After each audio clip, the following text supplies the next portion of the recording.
បាទសួស្តីពុកម៉ែបងប្អូនទាំងអស់គ្នាបាទសូមស្វាគមន៍មកកាន់ Channel ទូកងថ្នាំស្នេហ៍ទាំងអស់គ្នាថ្ងៃនេះដែរសូម review ទូកមួយគ្រឿងបាទនៅភូមិតាអាំវត្តតប៉ោងបាទឃើញថានៅខាងលើទូកគឺមានក្បាលនេះផុសចេញមកយ៉ាងអង្អាចបាទអំណាចឫទ្ធិជាស្ដាខ្លាំងណាស់បាទទូកនេះគឺមាននៀកនៅពីលើនៃរំពេនៃទូកបាទយ៉ាងទូកមួយគ្រឿងនេះគឺខ្ញុំមិនដឹងថាប្រនាមអ្វីទេបាទដោយសារតែអត់មានសរសេរនៅលើទូកទេបាទអញ្ចឹងយើងមកទស្សនារូបរាងនៃនៀកទាំងអស់គ្នាបាទគឺអំណាចតែម្ដងបាទទូកមួយគ្រឿងនេះបាទហើយនៅខាងក្នុងនេះគឺមានកតុយនៀកផងដែរបាទនេះកតុយនៀកបាទដាក់នៅលើទូកហ្នឹងហើយទូកនេះគឺចាស់ហើយបាទ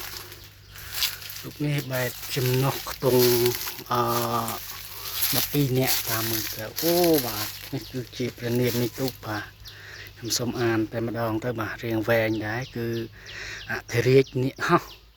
មានជ័យបារមីវត្តកោរកាបាទបាទពុកម៉ែបងប្អូនយើងនៅកោរកា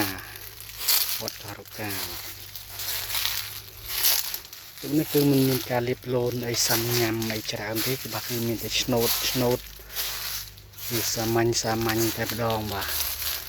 ហើយនៅខាងភ្នំពេញនិងកំសៃគឺលាបឡូនដោយពណ៌ផ្កាឈូកបាទពណ៌ផ្កាឈូកមាននេះភ្នំនៅពណ៌ផ្កាឈូកហើយនៅកំសៃនេះមានសេអសថាភូមិប៉ោងឈ្មោះភូមិបាទនេះគឺជាអធិរាជនេះមានជ័យបារមីវត្តកោរកាបាទមានសភាពស្អាតមិនធម្មតាទេបាទជាពិសេសគឺមានអំណាចឫទ្ធិបារមីនិករាជនៅនឹងរំពេនៃទូកតែម្ដងបាទនេះបាទសូមរីវីវរីកៀកបន្តិចបាទអូ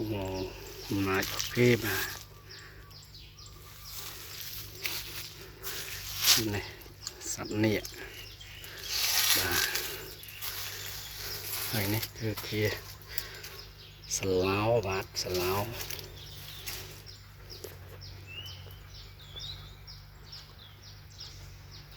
នេះក៏ស្អាតដែរបាទមានរចនាបថមានផ្កាភ្ញីអីបូក្បាច់អីគេស្លោគេត្រឹមត្រូវបាទជាមួយនឹងនាគរាជបាទនេះរូបរាងបាទសូមអរគុណសូមគោរពជម្រាបលាបាទ